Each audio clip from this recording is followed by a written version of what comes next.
दोस्तों, सबसे पहले बहुत बहुत शुक्रिया।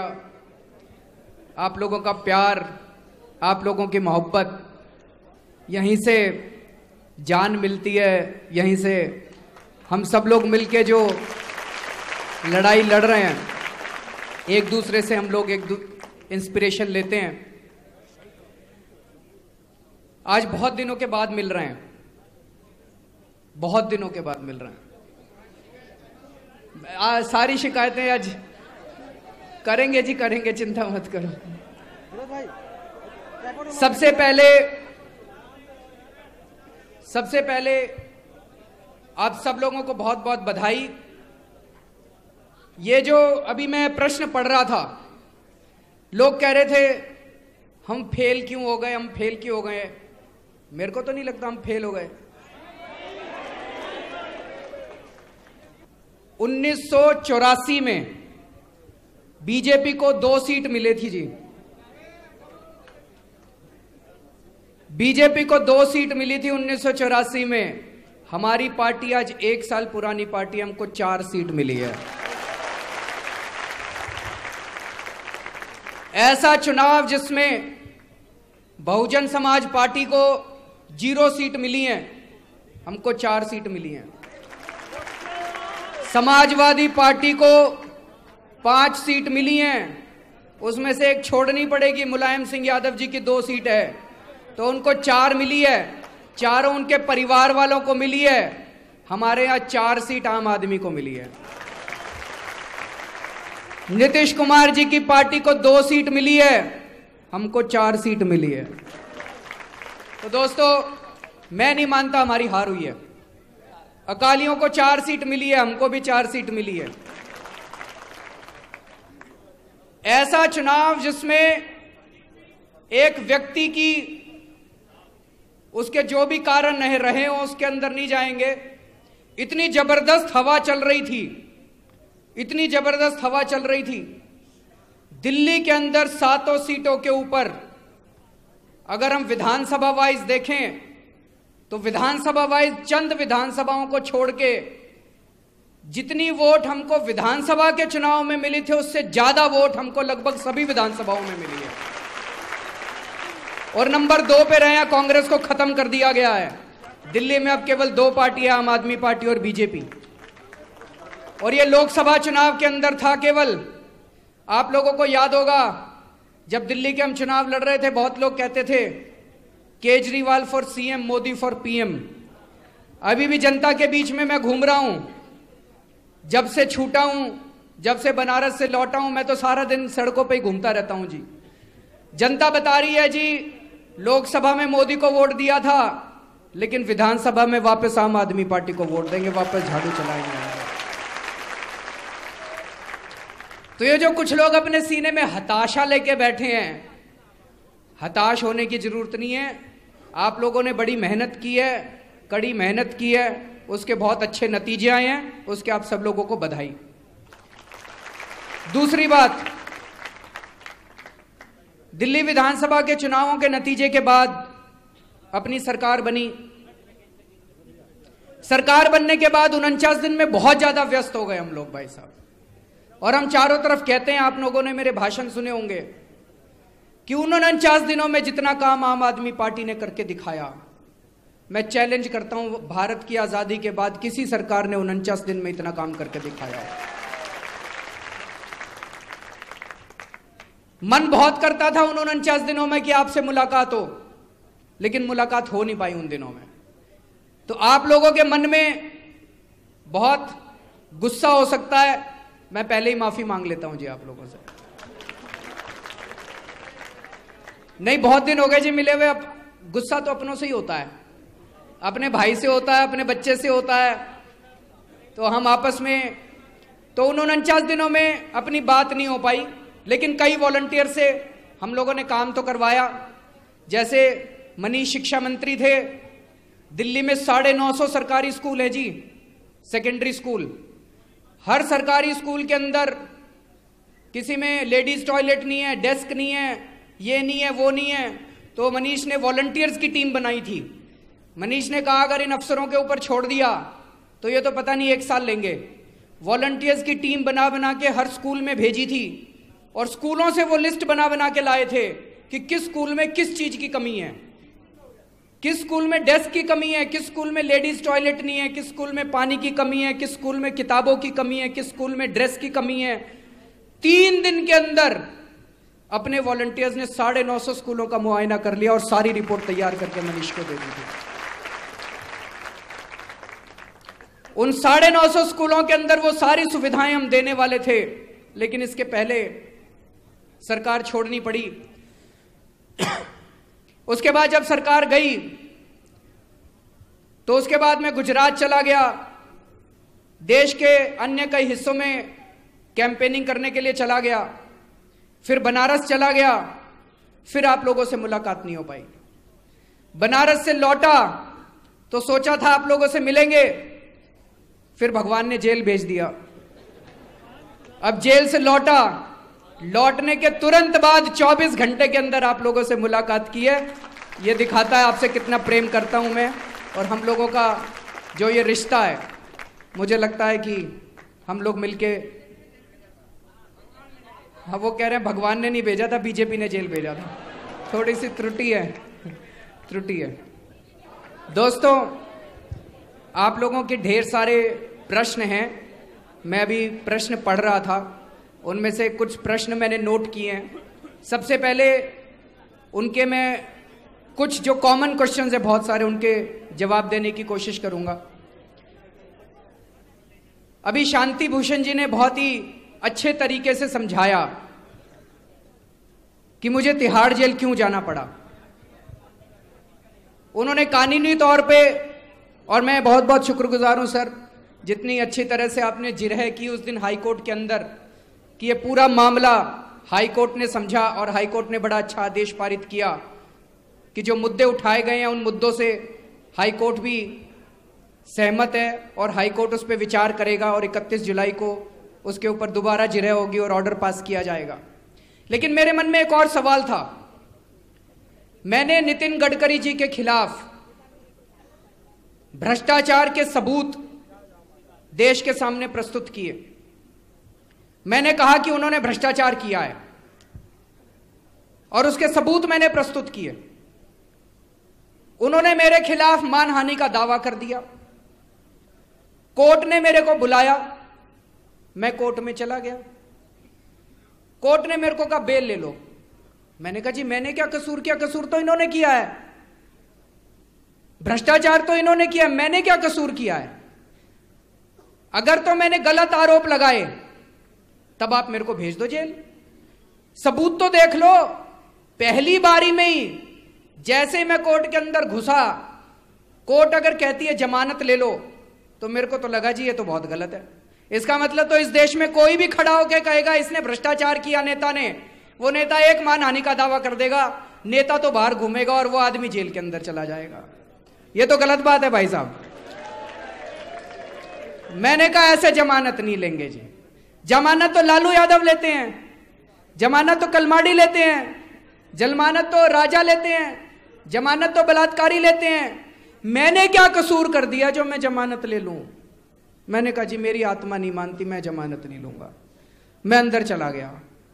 उसके बाद मैं बहुत शुक्रगुजार हूं, शांति भूषण जी ने यह पूरा मामला अच्छे से लड़ा और मेरे पास आदेश की कॉपी आई तिहाड़ जेल में जब था, जिसमें माननीय हाई कोर्ट ने कहा कि जो मुद्दे उठाए गए हैं वो बहुत अहम है, इस पे विचार किया जाएगा। और हम ये प्रस्ताव रखते हैं अरविंद के सामने कि अरविंद जब तक हम इन मुद्दों पे गौर करते हैं तब तक वो जमानत लेके बाहर आ जाए। हम हाई कोर्ट की इज्जत करते हैं, हम इस देश की न्याय व्यवस्था की इज्जत करते हैं। मैं हाई कोर्ट के प्रस्ताव को मैंने माना, मैंने जमानत ली और मैं वापस बाहर आ गया।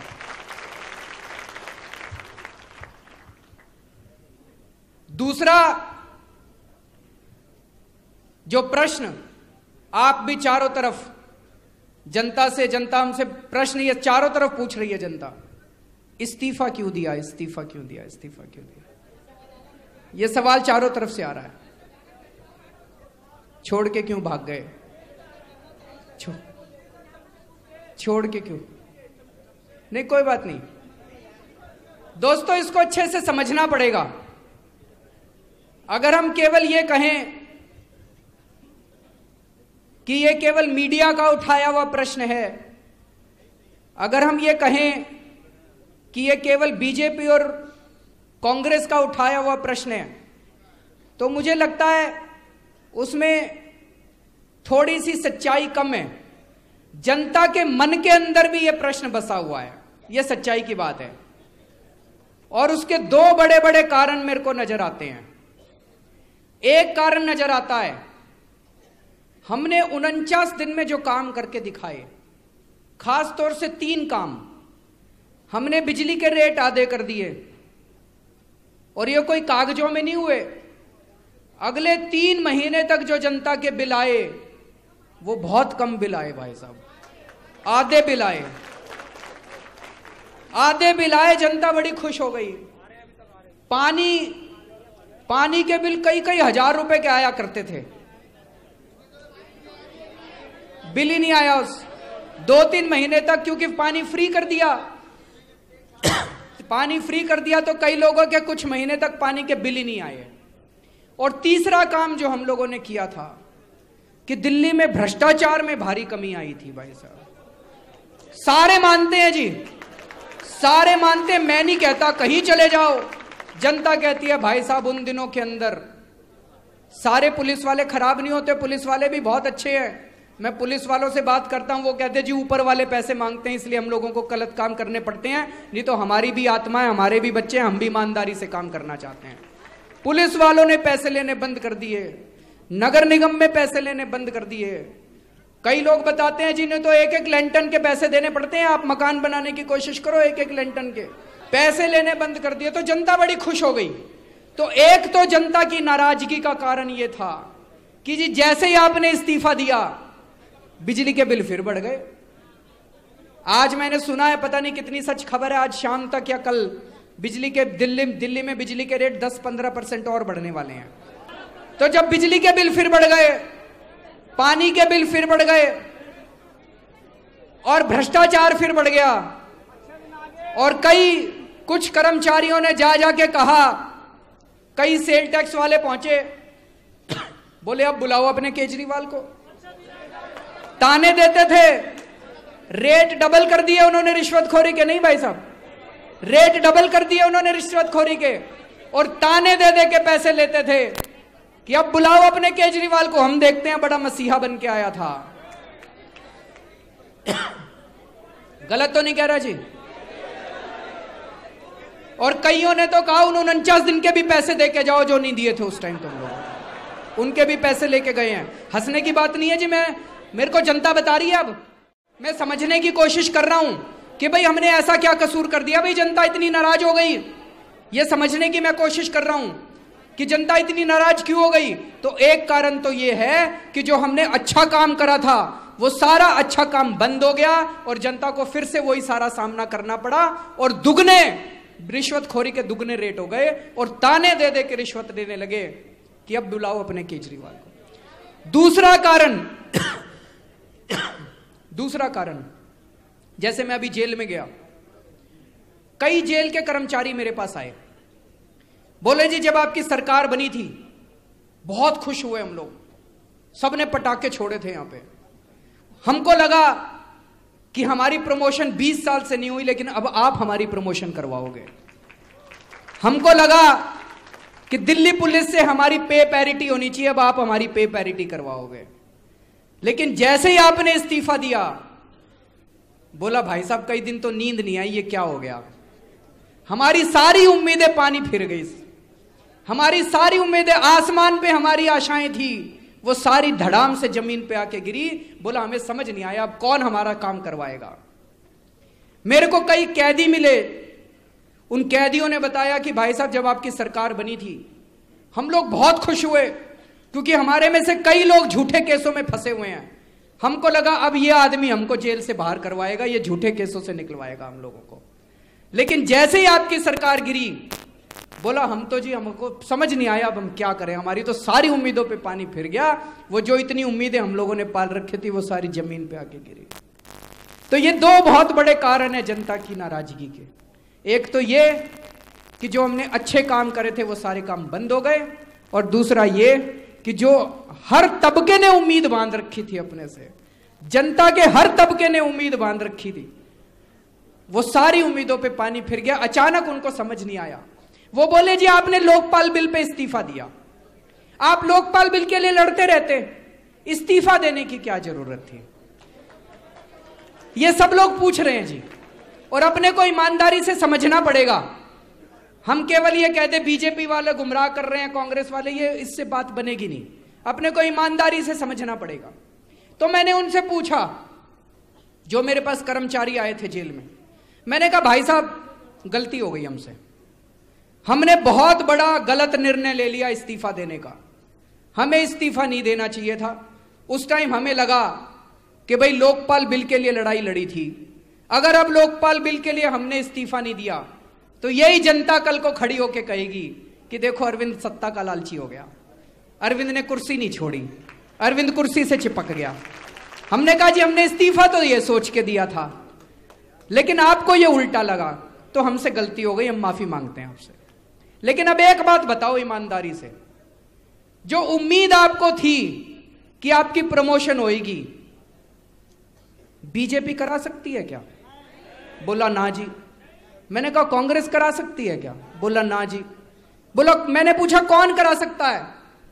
कहता है करा तो आप ही सकते हो जी। तो मैंने कहा दूसरा मौका दो, इस बार करा के दिखाएंगे, दूसरा मौका दो, इस बार कराएंगे।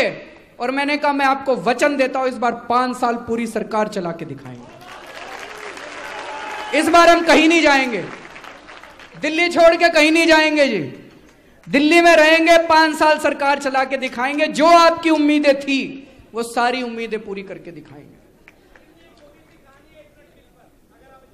थोड़ी देर में थोड़े से यही मैंने कई लोगों से बात की। कुछ डॉक्टर मिले मेरे को, डॉक्टर बोले जी हम ठेकेदारी पे काम करते हैं, जब आप मुख्यमंत्री थे आपने हमारा, मेरे को तो याद नहीं है, वो बता रहे हैं वो आए थे, मैंने उनका कोई 2007 बैच क्लियर कर दिया था। बोला जी लेकिन 2008, 2009, 2010 बैच रह गया। तो मैंने कहा एक चीज बताओ, बीजेपी वाले अब तुम्हारा काम करेंगे? बोला ना जी। कांग्रेस वाले करेंगे? बोला ना जी। कर तो आप ही सकते हो। मैंने कहा फिर एक गलती की आप माफी दे दो, अब दूसरी बार आप हमको मौका दो, दूसरी बार सरकार बनाएंगे और आपको हम आपका काम करके दिखाएंगे। तो दोस्तों ये हम लोगों को घर घर जाके बोलना पड़ेगा जनता को। जनता के साथ बहस मत करो। मेरा मानना है जनता जनार्दन है, जनता सच्चाई जानती है, जनता जो बोलती है वो सच होता है। जब हम जनता के बीच में जाएं तो मेरी आप लोगों से निवेदन है, जनता से बहस ना करें। हमारी जो गलतियां हैं ईमानदारी से उन गलतियों की माफी मांग लें और जनता को कहें कि भाई एक मौका और दो, और इस बार हम सब लोग मिलके दिल्ली को दोबारा ठीक करेंगे। और मेरे को पूरा यकीन है जनता बहुत अच्छी है, जनता माफ करेगी और फिर से हम लोग दिल्ली को बदलने की राह पे चलेंगे।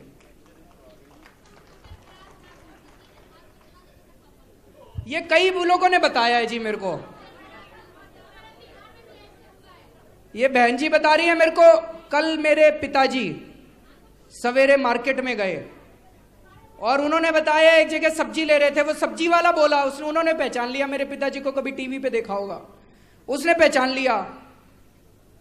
वो कहता है भाई साहब बटन मैंने झाड़ू पे दबाया था लेकिन लाइट कमल की जली थी। अब ये बहन जी भी यही बात बता रही हैं।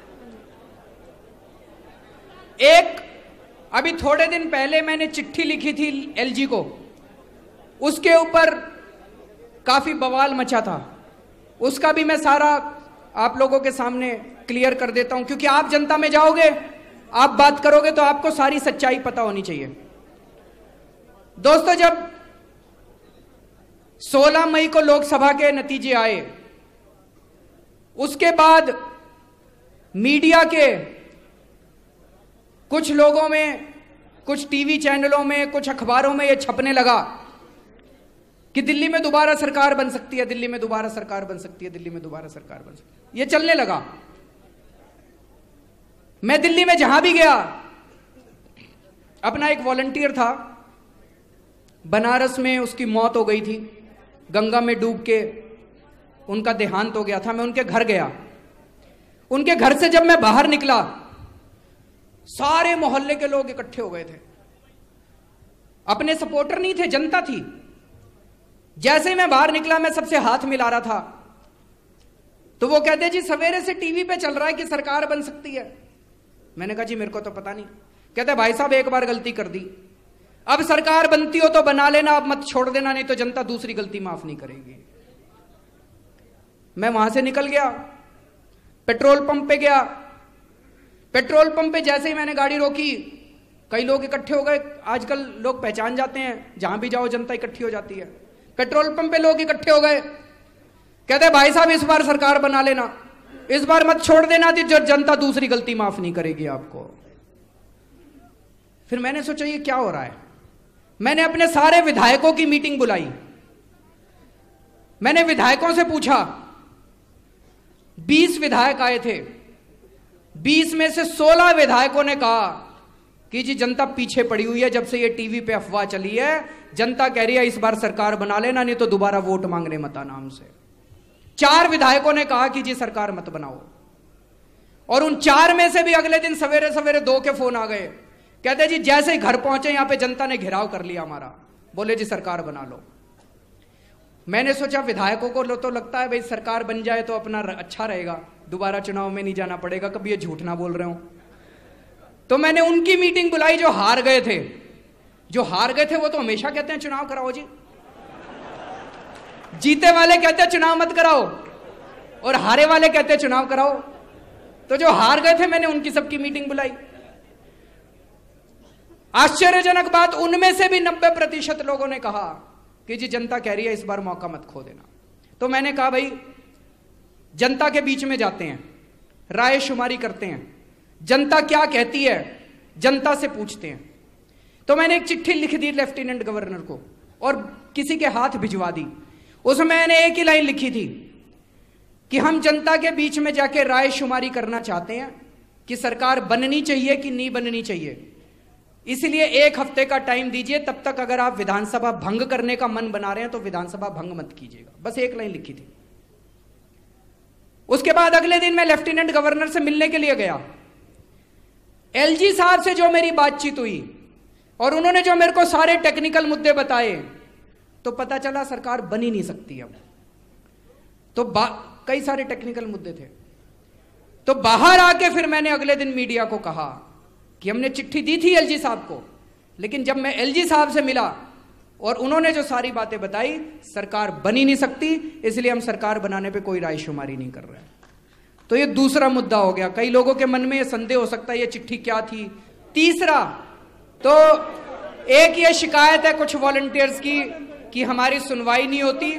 इसका मैं पूरा सिस्टम बना रहा हूं भाई साहब, और आने वाले दिनों में दिल्ली की पूरी व्यवस्था मैं मॉनिटर करने वाला हूं, कोई मॉनिटर नहीं करेगा।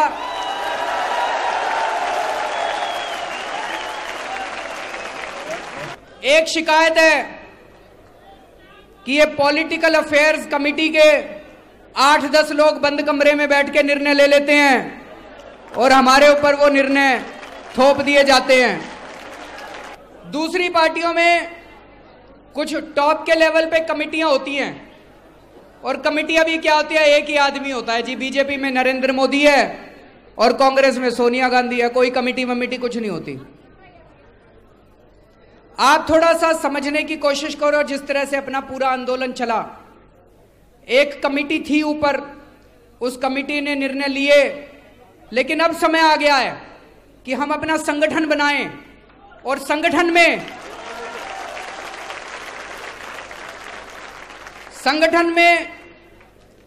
जितने सारे निर्णय तो सबसे पूछ के नहीं लिए जा सकते, लेकिन जो बहुत अहम निर्णय हैं वो सब लोगों की सहमति से होने चाहिए।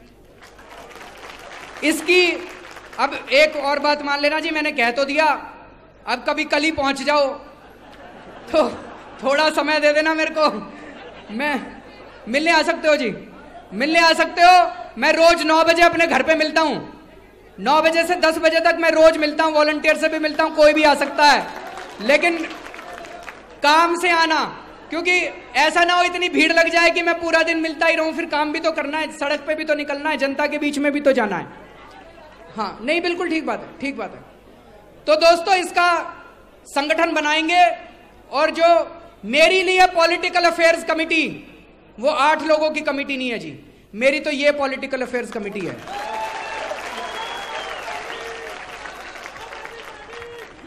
अभी भी कोई ढांचा नहीं है अपना, लेकिन मैं आपकी जानकारी के लिए बता दूं, मैं जितने निर्णय लेता हूं, मैं केवल उन 8 लोगों की बात नहीं मानता, मैं विधायकों की भी मीटिंग लेता हूं, मैं अपने हारे हुए कैंडिडेट्स की भी मीटिंग लेता हूं, मैं लोकसभा के कैंडिडेट्स की भी मीटिंग लेता हूं, मैं कई वॉलंटियर्स के साथ भी चर्चा करता हूं, फोन पे कर लेता हूं, उनको बुला लेता हूं, उनसे पूछता हूं भाई जनता क्या कह रही है।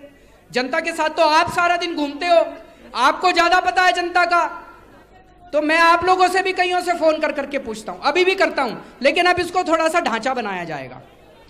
और फिर से मैं बता दूं, कल मत पहुंच जाना कि जी अब हमारी राय लो, थोड़ा सा महीने भर का टाइम देना, धीरे धीरे सब। तो आज से हम 1-2 निर्णय तो ले सकते हैं, जैसे आज हमारी ये मीटिंग हुई है, ऐसे महीने में एक बार मैं आपके साथ, सारे लोगों के साथ ऐसे एक बारी मीटिंग किया करूंगा, ठीक है जी। दूसरी चीज, अभी आने वाले हफ्ते से मैं हर विधानसभा में जाऊंगा और हर विधानसभा के वॉलंटियर्स की अलग से मीटिंग लूंगा।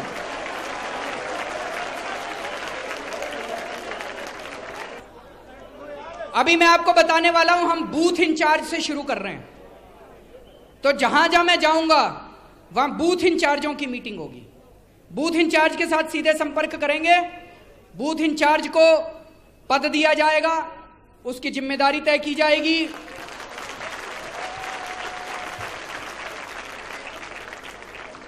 तो दोस्तों, संगठन अपा कैसे बनाएंगे, मेरा एक प्रस्ताव है, आप लोगों के सामने वो प्रस्ताव रख देता हूं। दिल्ली से हम लोग इसकी शुरुआत करते हैं, और दिल्ली में अगर ये संगठन अच्छा बन गया तो फिर इसको हम पूरे देश पे लागू कर सकते हैं।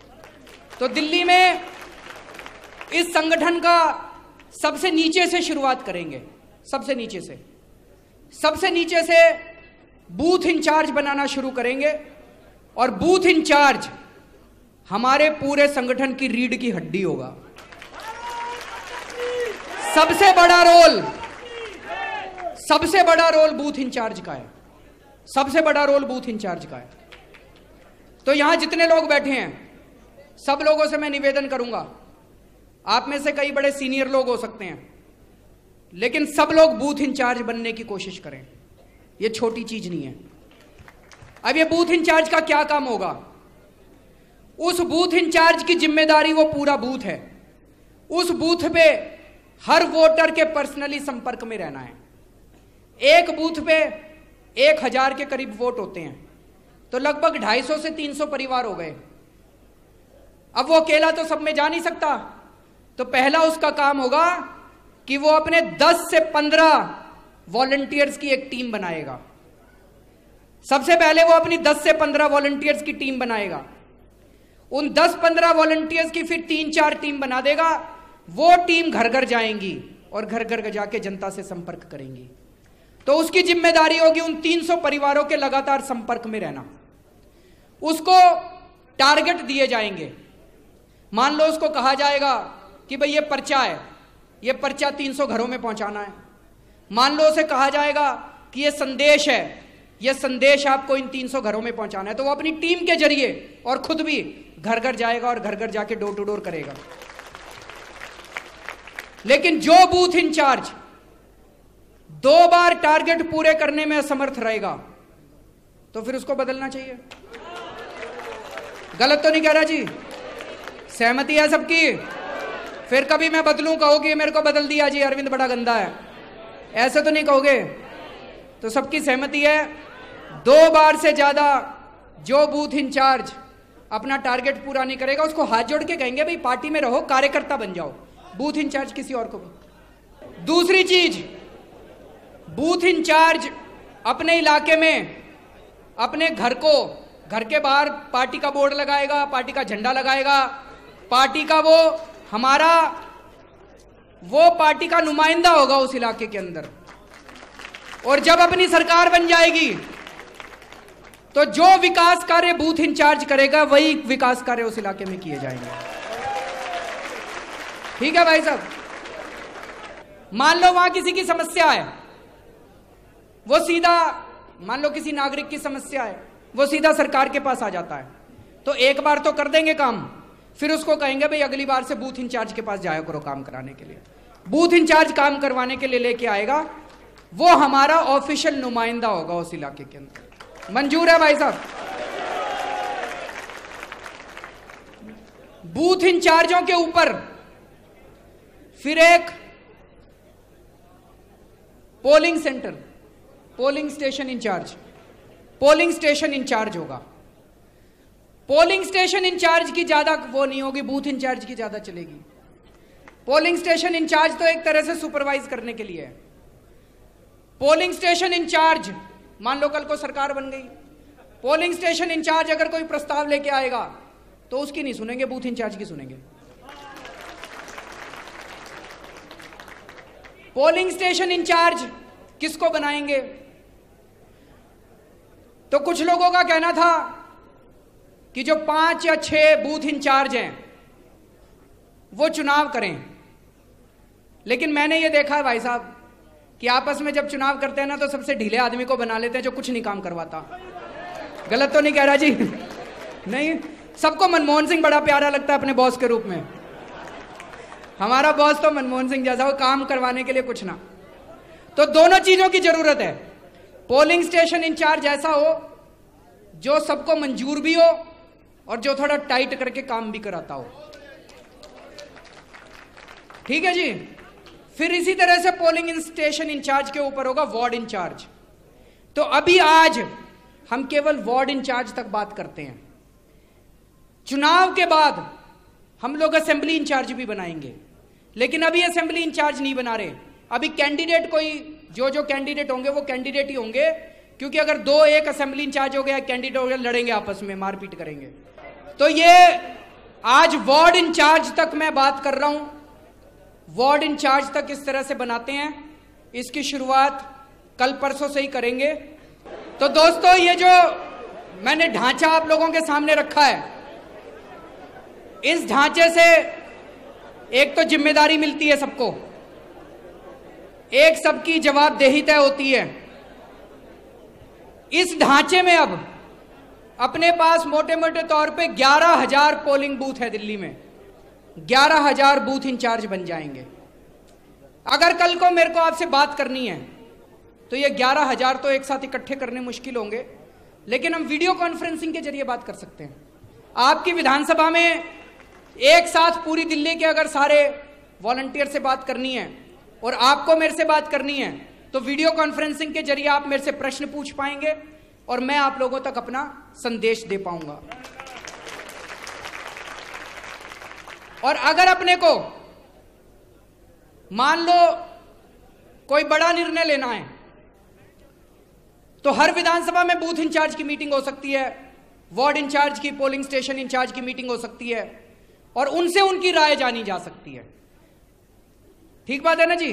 तो एक अपना ढांचा बन जाएगा, एक अपना प्लेटफॉर्म बन जाएगा, जिसके जरिए जब हम कहते हैं भाई सबसे विचार लिए जाएं, तो विचार लेने का तरीका एक बन जाएगा जो आज तक अपनी ऑर्गेनाइजेशन में नहीं था। दूसरी बात, अभी एक बड़ा अच्छा हमने शुरू किया है, आप लोगों ने आज एफएम रेडियो पे सुना होगा। ठीक है ना भाई साहब? हम लोगों ने ये शुरू किया है, अभी 1 हफ्ता पहले हर एमएलए को 4-4 करोड़ रुपए का एमएलए फंड मिला है। हमने ये तय किया है भाई ये फंड हम अपनी मर्जी से खर्च नहीं करेंगे, जनता की मर्जी से खर्च करेंगे। तो हर एमएलए को बोल दिया है, हर एमएलए अब अपने अपने इलाके में जनता की सभाएं कर रहा है और जो जनता प्रस्ताव दे रही है वही प्रस्ताव हम एमसीडी के पास या पीडब्ल्यूडी के पास भेज रहे हैं। सुनो तो सही। और एक और बात है, ये काम जब पूरे हो जाएंगे तो ठेकेदार की पेमेंट तब की जाएगी जब जनता कह दे भाई काम अच्छा हो गया। अच्छा, एक यहां पे आप लोग अपने अपने इलाके में बोल देना।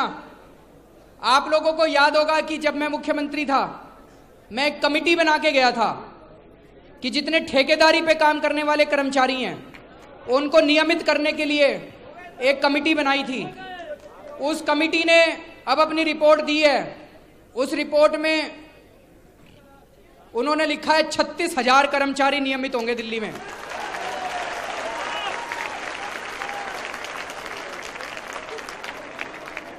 ये हमारी एक अचीवमेंट है। ये सुशांत भाटिया हैं जो जीटीबी हॉस्पिटल में डॉक्टर हैं।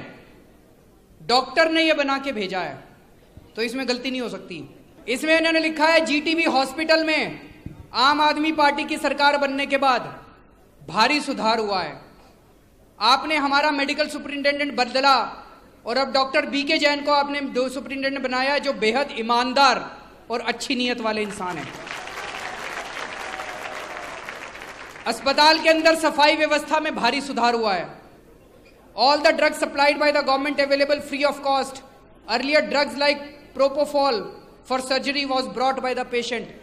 पहले महंगी दवाइयां मिला ही नहीं करती थी अस्पताल के अंदर, सारी दवाइयां पेशेंट को बाहर से खरीदनी पड़ती थी। आम आदमी पार्टी की सरकार बनने के बाद सारी दवाइयां अस्पताल के अंदर मिलनी चालू हो गई। ये मैं नहीं कह रहा, ये डॉक्टर की अभी भाई साहब ने रिपोर्ट दी है। डॉक्टर साहब कह रहे हैं all the sutures previously purchased by the patients are now. वो जो टांके लगते हैं, टांके पहले सारे बाहर से खरीदा करते थे, अब पेशेंट्स को अंदर ही मिल जाते हैं, फ्री में मिल जाते हैं। पहले सारी जांच, खून की जांच, फलानी जांच, एक्सरे सारी बाहर से करवाया करते थे, अब ये बता रहे हैं डॉक्टर साहब की सारी पेशेंट्स के अंदर फ्री में होती हैं सारी जांचें। पहले जितने प्राइवेट लैब वाले थे ये दलाली का काम करते थे, सारा दिन अस्पताल में घूमते रहते थे, कह रहे अब इन सब की एंट्री बैन कर दी है, ये अस्पताल में नहीं घूमते अब। तो भाई साहब ये कई सारे हैं, मैं 2 पेज की रिपोर्ट है, मैं ज्यादा डिटेल में नहीं जाऊंगा। मैं ये कहने की कोशिश कर रहा हूं कि आप जब जनता के बीच में जाएंगे तो जनता को ये कहना पड़ेगा कि 49 दिन में जितना काम करके दिखाया था भाई साहब किसी ने नहीं करके दिखाया। 49 दिन में अगर आपने सरकारी अस्पताल इतने सुधार दिए, भ्रष्टाचार में अगर इतनी कमी आ गई, तो अगर आप 5 साल तक सरकार चलाओगे तो दिल्ली का सोच सकते हो कि क्या सुधार हो सकता है दिल्ली के अंदर। तो दोस्तों, अक्टूबर के महीने में चुनाव होने की उम्मीद है।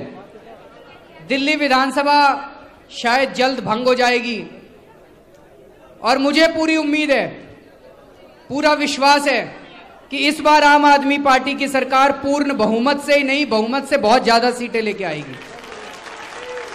तो अब सब लोग कमर कस लीजिए और कमर कस के अपने को काम की तैयारी करनी है।